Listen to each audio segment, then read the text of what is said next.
James Barús.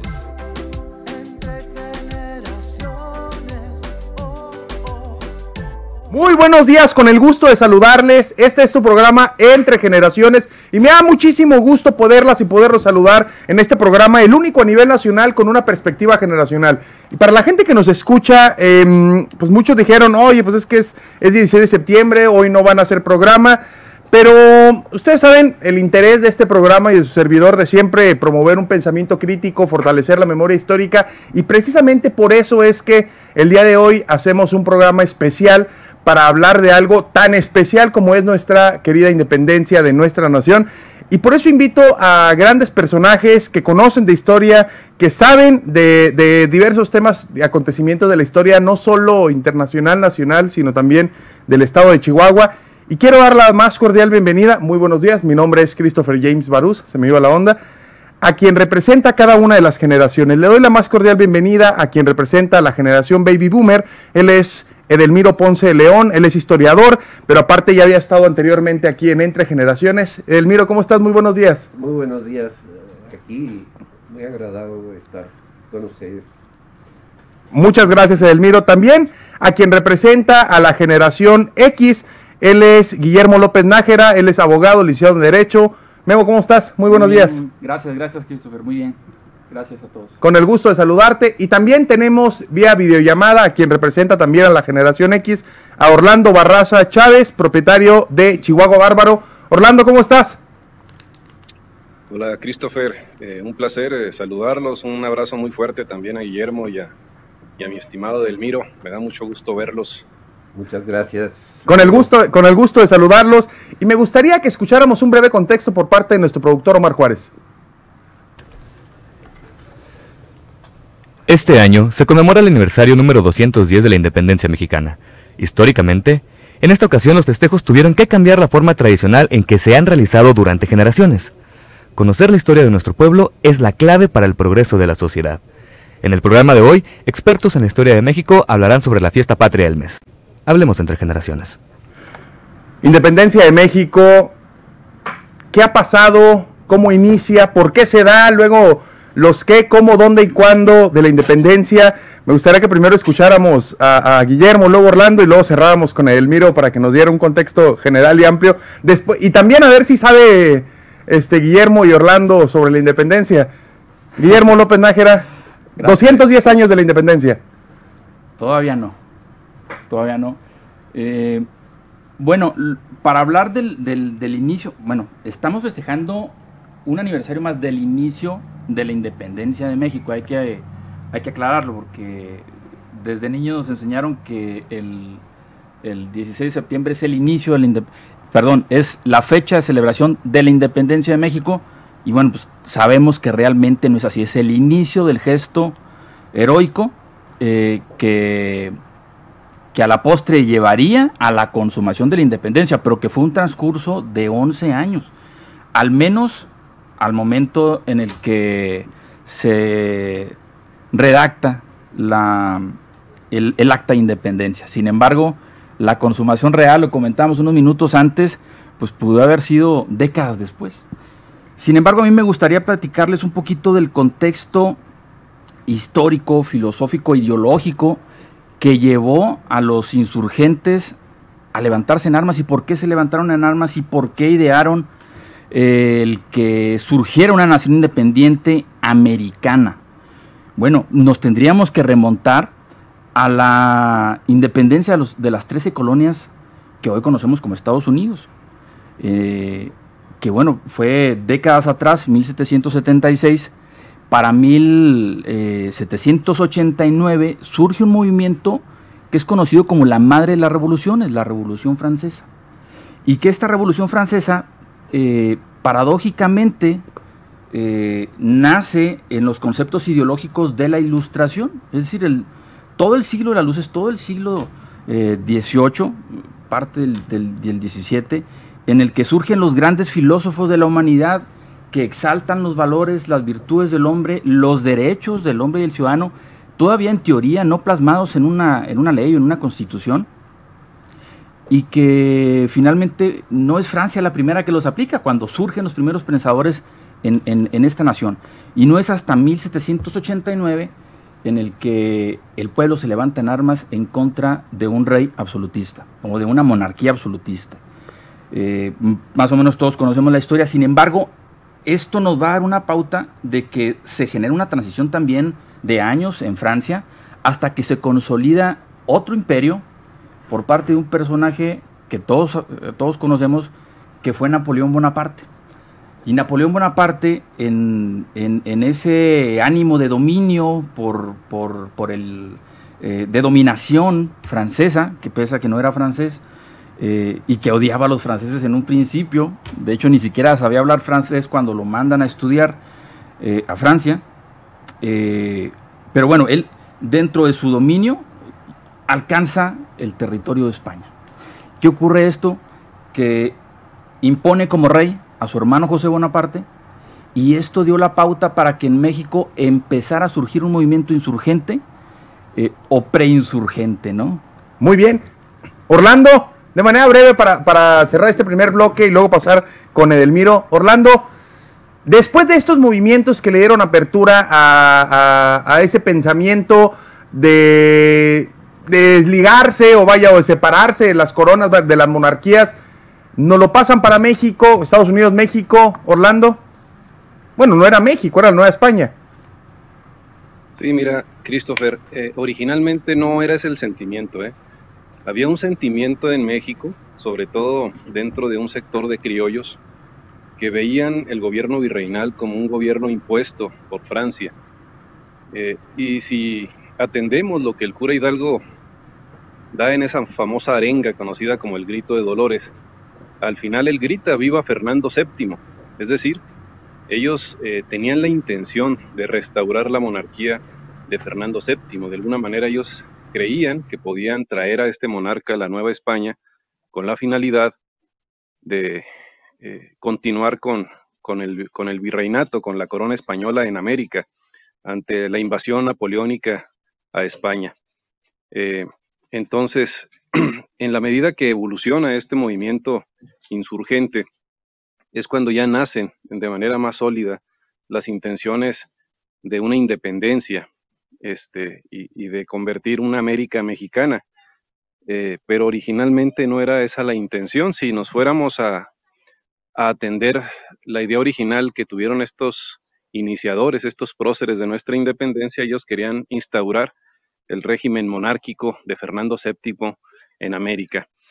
Es muy interesante lo que ocurrió en aquella época. Hubo una gran influencia de la Revolución Francesa, como ya hemos escuchado de Guillermo. Los principios de igualdad, de fraternidad, estaban muy en boga y era tema de las tertulias de aquella época. Entonces, en Querétaro y en Guanajuato, pues esto no era la excepción, y eran los principales objetivos que buscaban estos hombres y mujeres, tener un país independiente, pero tenían la intención de que fuera monárquico. Sí, Edelmiro, entonces la independencia de México realmente pues no era para separarse de la idea de ya no tener un rey o una reina, sino era más allá separarse de quién era el rey. No estaban en contra del cacicazgo, sino que estaban en contra en ese momento del cacique. De la persona. De la persona. Más. Sí, tiene razón el licenciado Barraza. La idea del movimiento de independencia nació con el fin de traer a Fernando VII o un descendiente de Fernando VII que nos gobernara. Es increíble, ¿no? Tan increíble es que cuando disparaban los realistas de allá para el enemigo, gritaban ¡viva Fernando VII! Y los insurgentes también, era el mismo grito. Todos estaban peleando por lo mismo. Por eso es que Iturbide solicita a los ejércitos de la reina, dice yo voy a combatirlos, y va y le dan en la torre, luego lo vence Vicente Guerrero. Luego siguiendo la tónica de si tu enemigo es más fuerte que tú, únete a él, le manda una carta y le dice pues estamos peleando por lo mismo, ¿por qué no nos unimos? Es cuando le dice Vicente Guerrero, si realmente tiene usted esa intención, yo pondría mis fuerzas a su mano, y es el abrazo de Acatempan, ¿cierto? Donde se unen los dos ejércitos, adelantándome muchísimo, pero finalmente a eso vamos, y es muy importante lo de Barraza y lo de Memo. Esa introducción me pareció muy bien. Vamos a corte y en el segundo bloque nos extendemos un poco más. Estamos entre generaciones hablando sobre la independencia de México. Continuamos.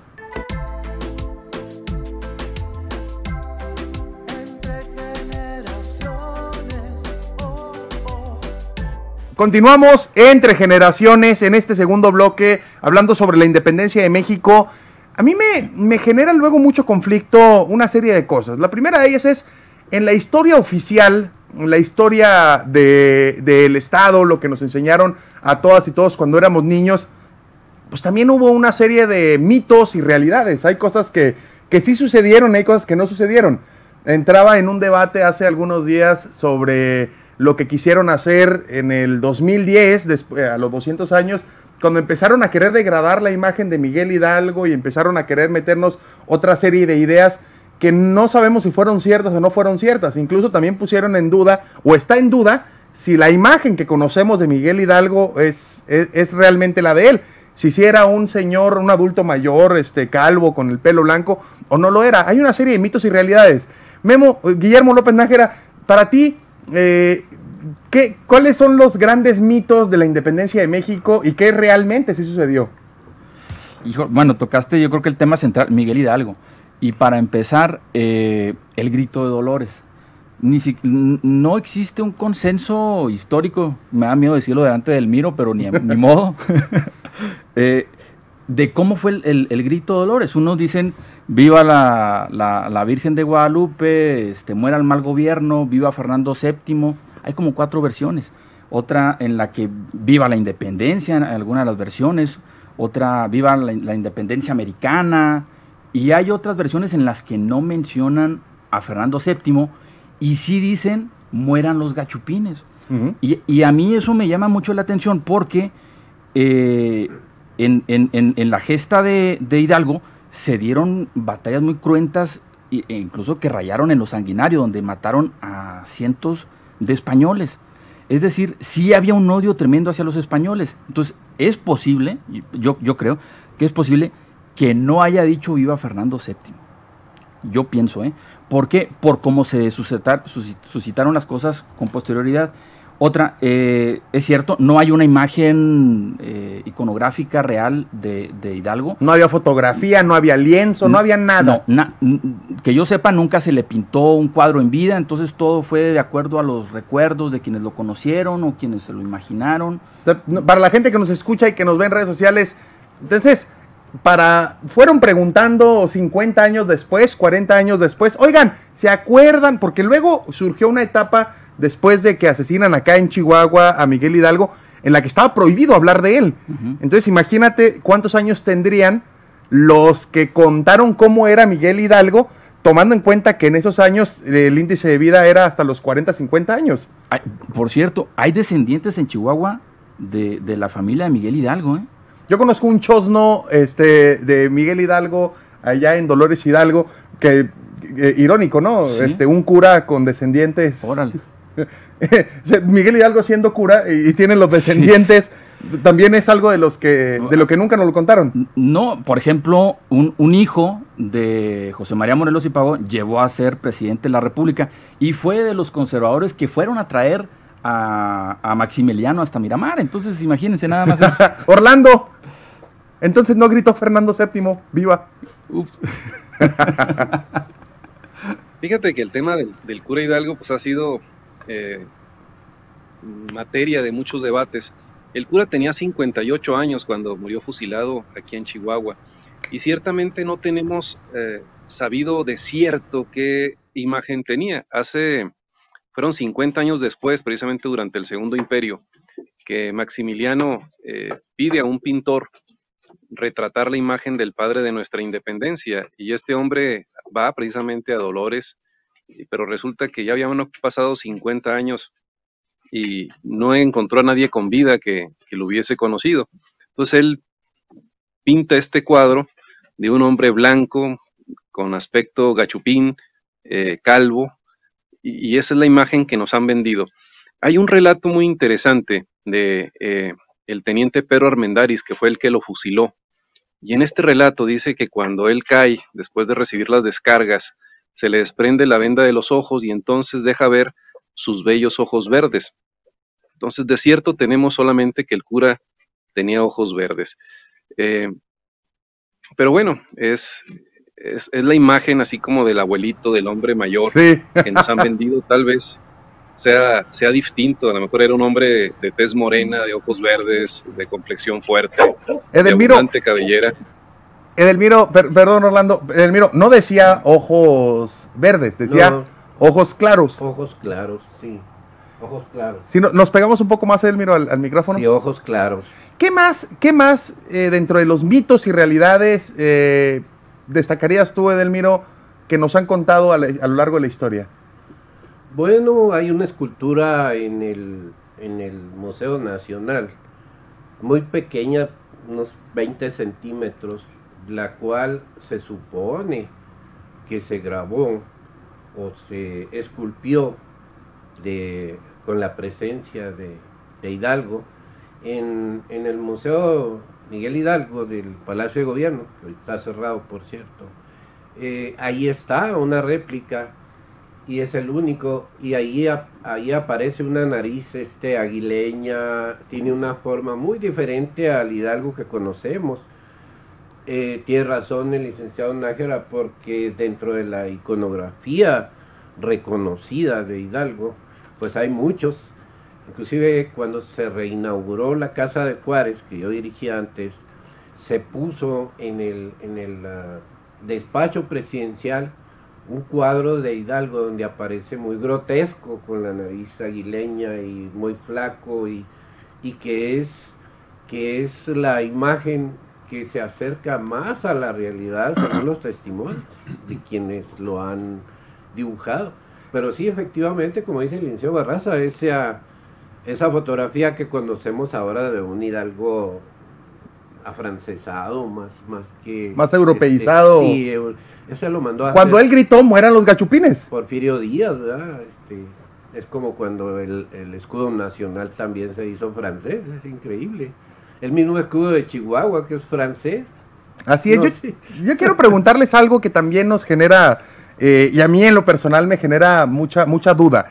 El grito de independencia se da en 1810, pero si pudiéramos medir en tiempo cuándo se da la consumación de la independencia, es decir, cuándo ya realmente dicen nos separamos de la corona española, y cuándo ya es cuando llega cuando entra el ejército trigarante a la Ciudad de México. Pues de ese momento hasta el otro momento, del momento de que Hidalgo grita las vivas en Dolores Hidalgo, hasta cuando ya Juan Onojú viene y dice, oigan, sí, ya nos separamos, Iturbide y Guerrero aceptan la separación. Sí. ¿Cuánto tiempo pasa, Memo?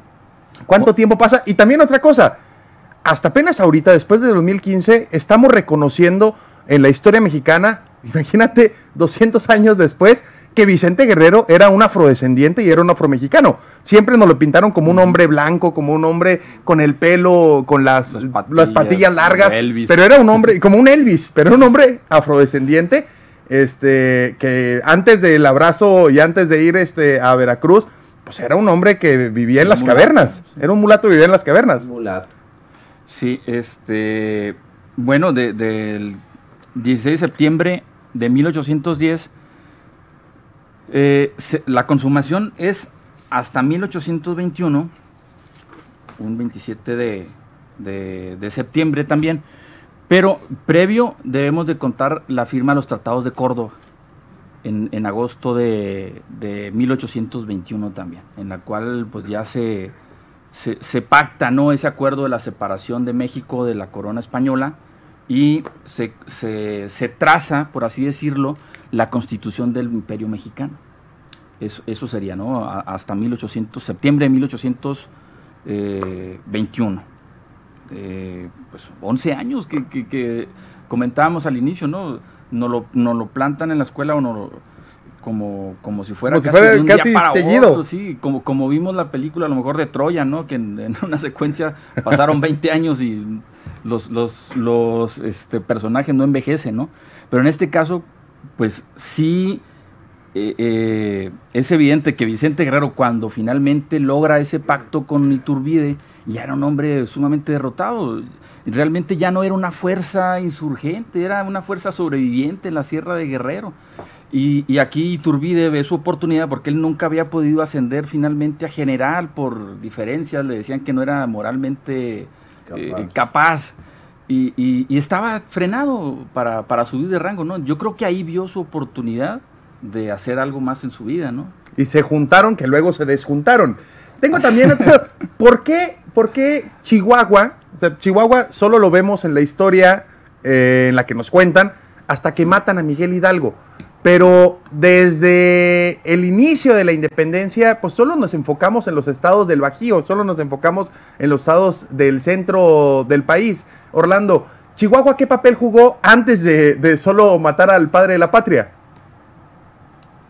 Mira, Chihuahua era un territorio muy lejano, parte de las provincias bárbaras, como se les conocía, las provincias internas, un lugar muy lejano del centro del país, un virreinato que había centralizado su poder en la Ciudad de México. Pues bueno, no es muy diferente a lo que hoy vivimos, ¿verdad? Pero estamos hablando ¿Cómo han cambiado las cosas? No. Fíjate que si nos situáramos hace 200 años, obviamente era un inmenso territorio, escasamente poblado, con problemáticas muy aterrizadas a la lucha contra los bárbaros, a la lucha contra los apaches.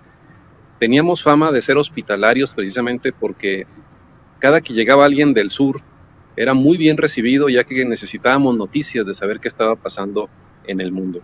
Y para entender las distancias hay que ver, por ejemplo, cuando el cura fue capturado en las norias de Catita de Baján, cerca de Saltillo, Coahuila, y fue traído a la ciudad de Chihuahua, tardaron prácticamente un mes en llegar hasta nuestra ciudad, es decir, desde Saltillo hasta Chihuahua, un mes. Imagínense lo que se tardaba para llegar a la Ciudad de México. Entonces, éramos un territorio muy lejano, éramos un territorio leal a la corona española, es decir, si hubiéramos hecho alguna encuesta en aquella época, seguramente la gente hubiera votado que estábamos de acuerdo con continuar con la corona española. Lo que tú dices, Orlando, es que si hubieran hecho una encuesta, ya sea patito o no patito, y juntar firmas, si acá en Chihuahua hubiéramos preguntado, a ver, ¿nos separamos de la colonia, nos quedamos con la colonia? Acá en Chihuahua, sin lugar a duda, hubieran dicho, no, ¿para qué nos separamos? Mejor quedémonos. Es correcto.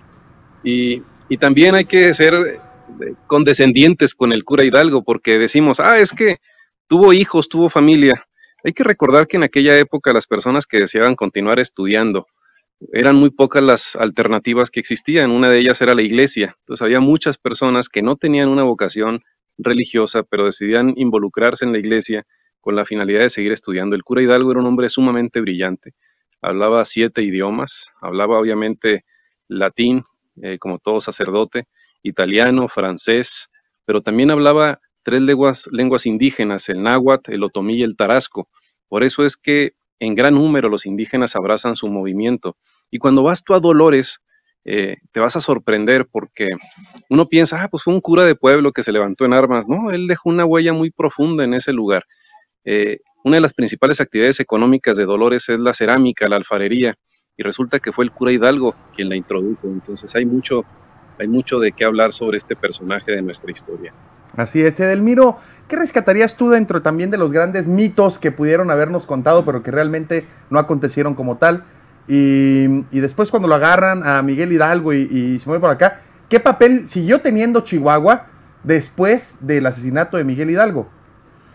Bueno, es que como dice Orlando, un mes para llegar aquí a Chihuahua, el estricto control que tenía el gobernador de la Nueva Vizcaya, o sea, era un territorio inmenso, lo que es Nuevo México, Texas, parte de Coahuila, parte de Sonora, parte de Sinaloa, Durango, Chihuahua, imagínate, era terrible para una sola persona gobernar, entonces por eso era muy estricto. Si tú llegabas aquí a Chihuahua tenías que declarar a qué venías, si traías dinero, haz de cuenta cuando pasas el charco aquí para el paso, tenías que decir a qué venías, cuánto ibas a permanecer y todo, y eso permitió que a la llegada de los insurgentes y toda la causa insurgente, valga la redundancia, en Chihuahua, fue muy poco conocida en el resto. Por eso tuvieron la oportunidad de inventar que los insurgentes, los primeros héroes, se habían retractado. La cobardía de Hidalgo y que todo. Y qué bueno que Orlando menciona a Pedro Armendáriz, que fue el que lo ejecutó, indignado por las declaraciones públicas de que Hidalgo y los insurgentes se habían retractado, que habían mostrado una gran cobardía. Él manda una carta a la abeja poblana, escribe de San Antonio, Texas, en donde explica cada detalle de cómo lo extrajo de la celda, cómo le pidió que se regresaran por unos dulces que tenía, cómo lo repartió a los soldados, cómo los soldados no le podían disparar y únicamente le destrozaron la caja del cuerpo.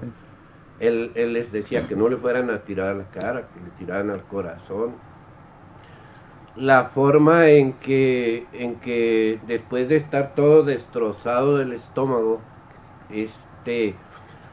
dice Armendáriz que se ladeó, se le corrió la venda, pudo ver sus hermosos ojos claros, así de claro, y dice que conmovido, que no se quejó, en este caso dice, no hizo extremo, quiere decir que Hidalgo estaba vivo, sufriendo una barbaridad, pero no se quejaba.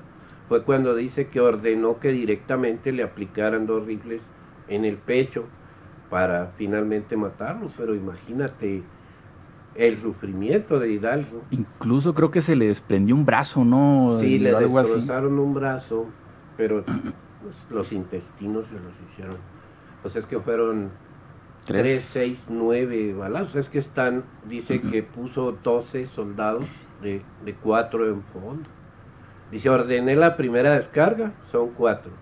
Y solo le pegaron en el estómago. Ordené la segunda descarga, dice, y le destrozaron un brazo. Entonces son 8 balazos los que recibe cuando ya ve que está prácticamente muerto.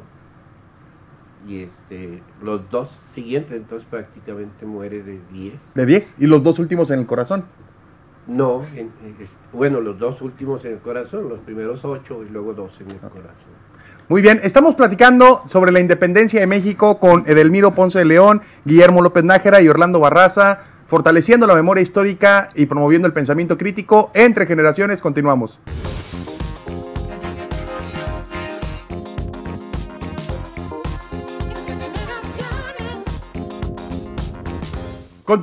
Continuamos entre generaciones platicando este 16 de septiembre sobre la historia de la independencia de México, el papel que fungimos como chihuahuenses o que tampoco era Chihuahua como tal en ese momento. Entonces, ¿qué papel nuestra región del norte estaba viendo?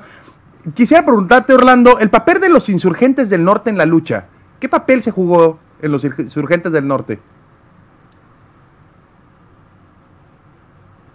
Sí, creo que no me escuchó Orlando. Bueno, tal vez el más famoso de todos es Guadalupe Victoria, originario de Durango, que llegó a ser incluso presidente de nuestro país. Uno de los insurgentes más famosos precisamente por el compromiso con su lucha, ya que duraba meses perdido en la sierra de Veracruz, en la selva, y sufriendo todo tipo de hambre, de enfermedades, y cuando se reinicia la lucha, él siempre estaba pendiente para sumarse a las tropas insurgentes. Yo creo que él es el más famoso de Chihuahua. Realmente no tenemos un antecedente así de un personaje famoso, reconocido. Había un sacerdote de origen español que incluso fue maestro de un famoso gobernador de Chihuahua, el señor Ángel Trías. No recuerdo el nombre, a lo mejor Edelmiro nos puede ayudar. Este sacerdote fue famoso porque años después inició un levantamiento en la Ciudad de México para buscar que México volviera a ser parte de la corona española. Esos son tal vez algunos de los personajes que más recuerdo de la lucha de independencia.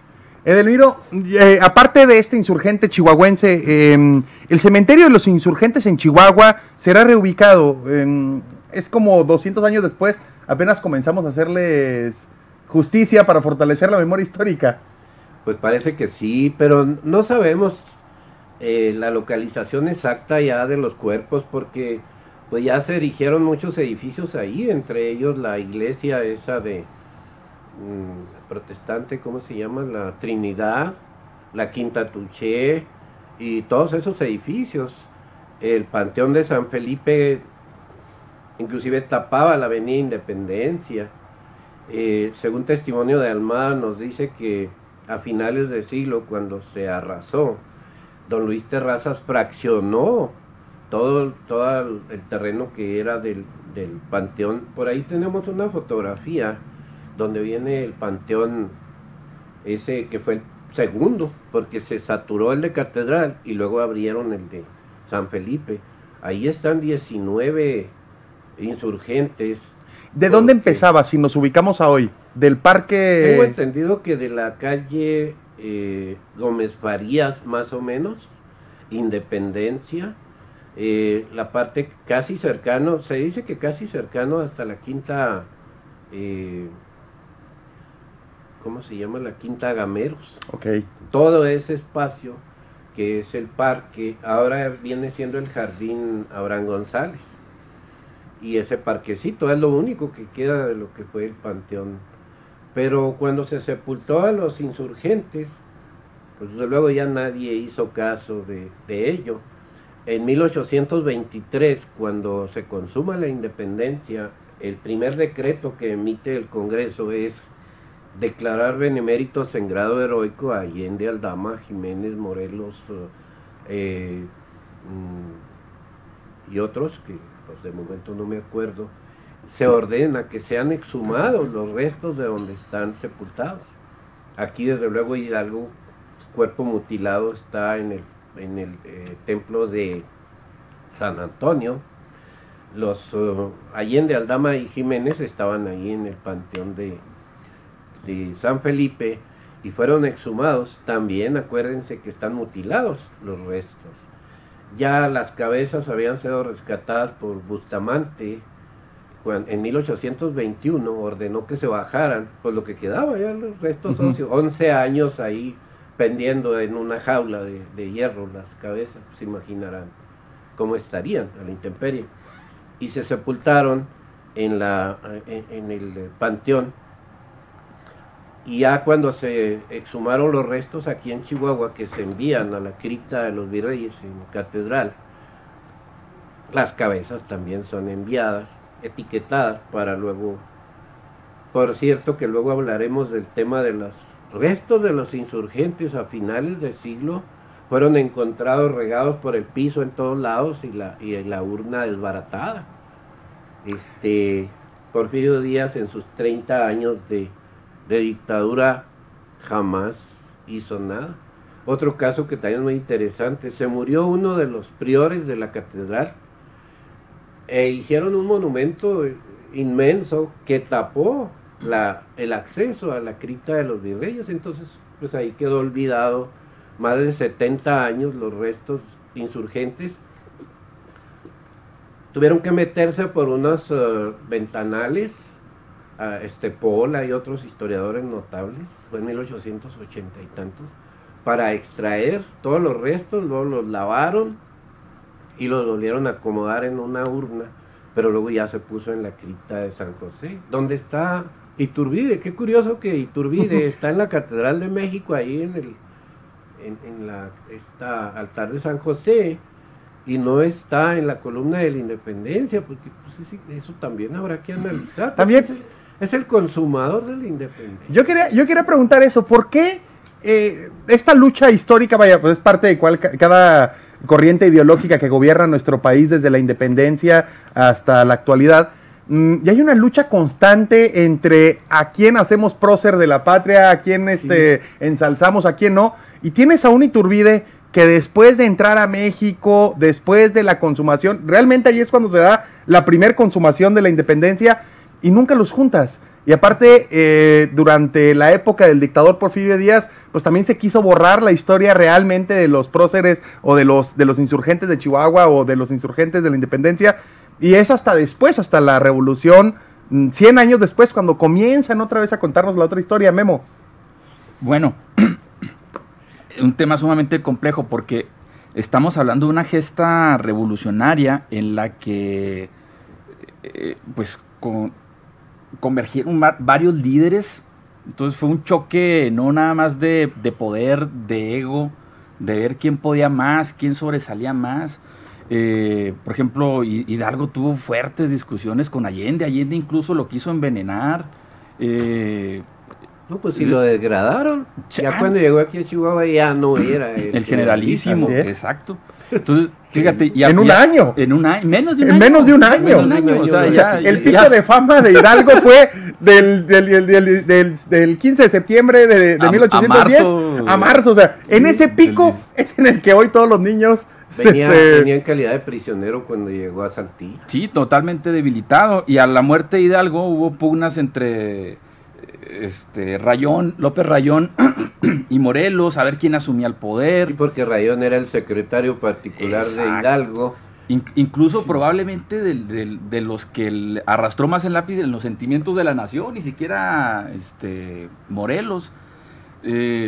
Bueno, en fin, siempre hubo ese choque de egos, ¿no? De a ver quién tenía más méritos.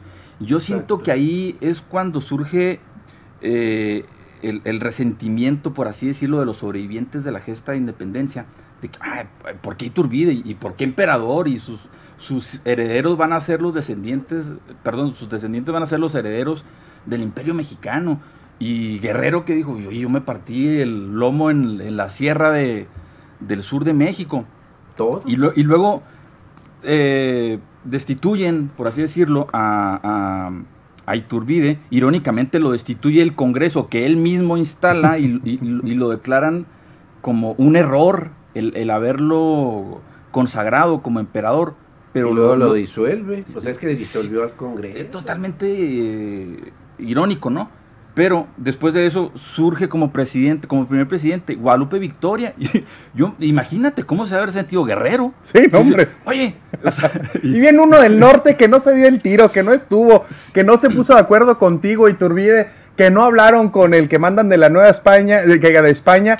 Entramos el ejército trigarante en el 27 de septiembre, llegamos, pero bueno, y no lo ponen de presidente. Pero son 100 años ese desastre, hasta 1910 que se hace la revolución, es pura pugna, revisen. Exacto, no, bueno, y todavía. 30 años de la dictadura de Porfirio Díaz y 20 años atrás de Santa Ana. Las 11 ocasiones de Santa Ana, más los años de Juárez. 2 constituciones, un desastre. 3 constituciones. Memo, ¿qué rescatarías tú que debemos de estudiar en este momento? Ya casi vamos a la ronda final de cada uno. ¿Qué rescatarías que debemos de estudiar? ¿Qué nos recomendarías que estudiáramos, que leyéramos? Para entender algo. Esto no se trata de héroes, de villanos, no se trata de mencionar que alguien estuvo mal o que alguien estuvo bien. Simplemente fueron actores que estuvieron actuando en su instinto, en su supervivencia y en su afán de implementar la visión que tenían de la Nueva España en ese momento a lo largo de la historia. O sea, no podemos ahorita decir es que Iturbide fue malo, fue bueno, es que Vicente Guerrero pues realmente es que ya andaba derrotado, era bueno, era malo, es que vaya, ¿qué nos recomendarías para generar más pensamiento crítico? Fíjate que bueno que tocas ese tema. Yo crecí y debo decirlo, prácticamente teniendo un sentimiento de odio hacia los españoles por lo que me enseñaron en la primaria, y no es hasta 20 y tantos años después que más o menos comprendo que tenemos más de españoles que de indígenas, porque los indígenas prácticamente, los pueblos que existen ahorita pues siguen prácticamente puros y nosotros no, nosotros somos una mezcla de todo. Por ejemplo, mi bisabuelo materno era tarahumara y yo lo cuento porque pues, me siento orgullo, ¿no? de esa raíz, y no únicamente una raíz de muchas mezclas. Pero yo les recomendaría a las nuevas generaciones que, para empezar, vean la historia como un como la ciencia que nos va a dar a comprender ahora sí que la evolución de la humanidad en muchos contextos.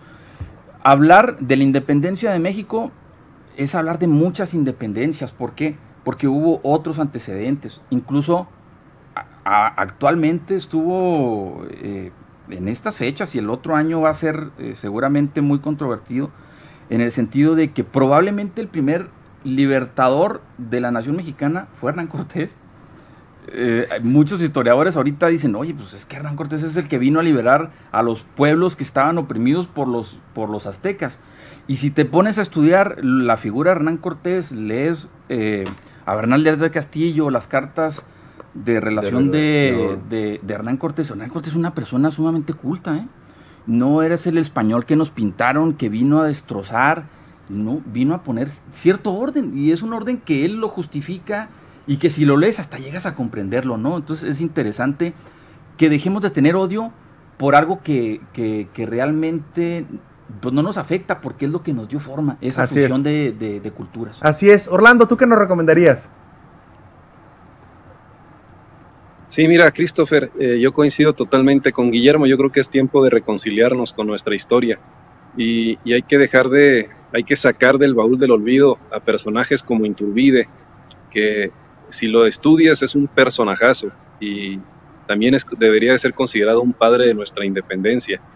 Hay que sacar del baúl de los tiranos a Porfirio Díaz y a otros personajes que nos han pintado como si hubieran sido el lastre o el mal más grande que ha tenido este país. Creo que nos hace falta reconciliarnos con nuestra historia y realmente saber cuál fue el papel de cada uno de estos personajes, porque lo que ellos hicieron es lo que hoy nos identifica como mexicanos. El año que entra se celebrarán los 200 años de la culminación de la lucha de nuestra independencia, y creo que será un buen momento para reflexionar. También estamos hablando de los 500 años de la caída del Imperio Mexica y del inicio del periodo colonial. Entonces creo que será un año muy simbólico para nuestro país, del cual tendremos mucha tela que cortar. Así es, Edelmiro, para finalizar y pasar antes a la ronda rápida de preguntas, me encanta cómo lo dice Orlando, una reconciliación, no héroes y villanos. A mí me cuesta mucho trabajo reconciliarme con el dictador de Porfirio Díaz. Yo sí soy de los que me enojo, yo sé que tú no, Orlando, pero yo sí soy de los que me enojo cuando escucho, y también yo creo que Edelmiro.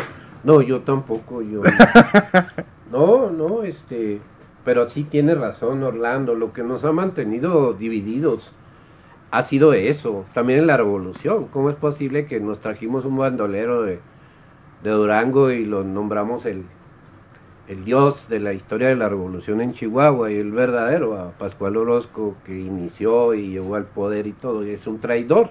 Es lo que está pasando con Iturbide, es el que consuma la independencia, nada más que pues voces le cantaron, le dijeron, bueno, ¿para qué traemos un rey? Pues tú mero.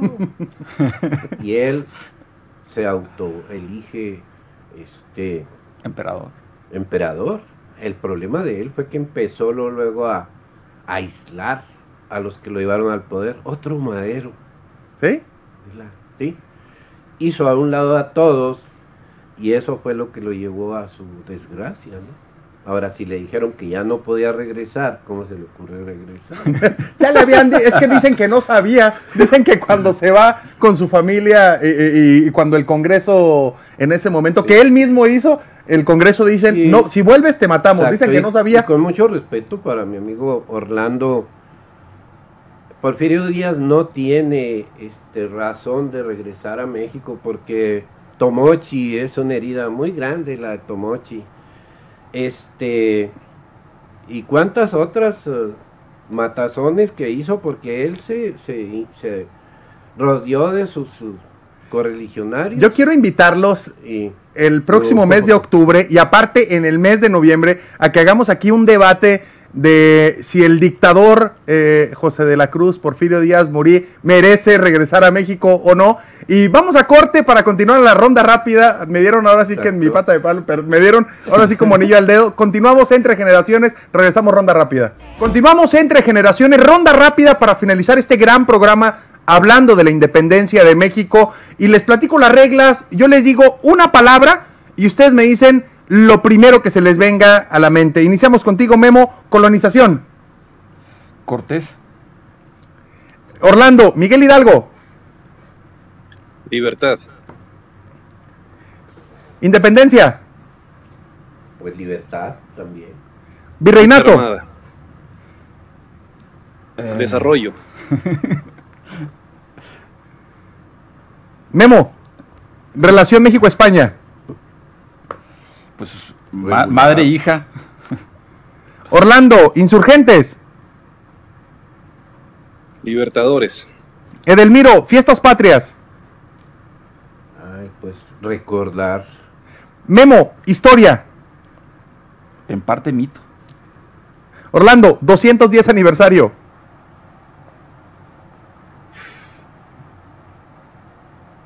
Pues igual recordar. Edelmiro. José Ortiz de Domínguez. Una gran insurgente. Un ejemplo de la mujer mexicana. Memo. Grito de Independencia. Mito. Orlando. Bandera de México. Símbolo. Edelmiro. Ejército Trigarante. Pues la unión de los mexicanos y los invasores o los extranjeros. Memo. Memoria histórica. Hidalgo. Orlando. Vicente Guerrero.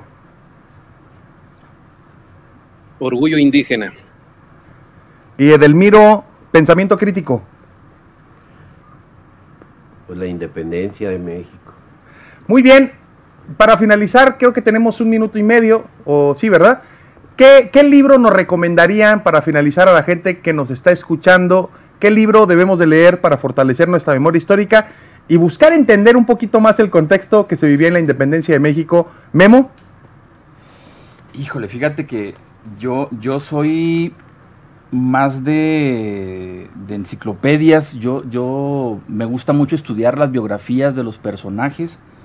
En este momento sí se me va. ¿Qué biografías? Específico. Va. Biografías, alguna de Vicente Guerrero. Vicente Guerrero es uno de mis héroes favoritos. ¿Y qué libro? No te me va. Orlando, ¿qué libro, qué biografía nos recomiendas? Mira, yo les recomiendo invertir un poquito e invitar a un café del Edelmiro Ponce de León y tener la oportunidad de platicar con él un par de horas y verán que van a aprender más de lo que en toda la escuela en temas históricos. Edelmiro, ¿qué nos recomiendas? Aparte de, yo sí te voy a invitar a un café, una tertulia, una cena, no, quiero todo, saber todo. Edelmiro, ¿qué nos recomiendas? Yo recomiendo, hay un libro muy interesante que se llama Hidalgo Íntimo. Es toda la vida de Hidalgo y en ella analizamos perfectamente. Hay otro libro que editó el INERM también, que es sobre la causa insurgente. No me acuerdo del autor, la verdad, y es uno de los libros más capaces que hay, porque vienen hasta fotografías de cada una de las localidades.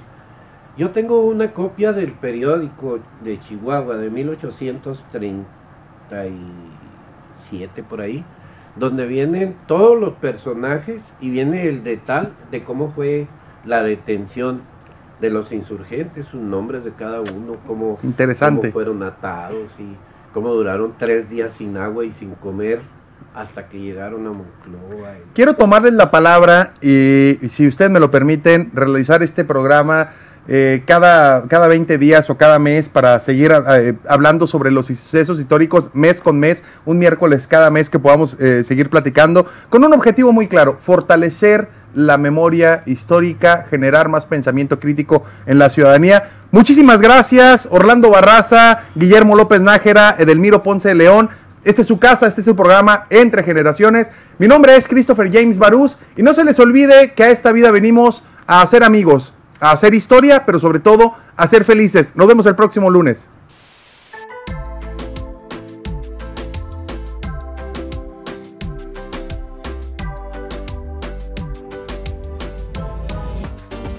Escúchanos de lunes a miércoles de 9 a 10 de la mañana. Entre Generaciones, con Christopher James Barús.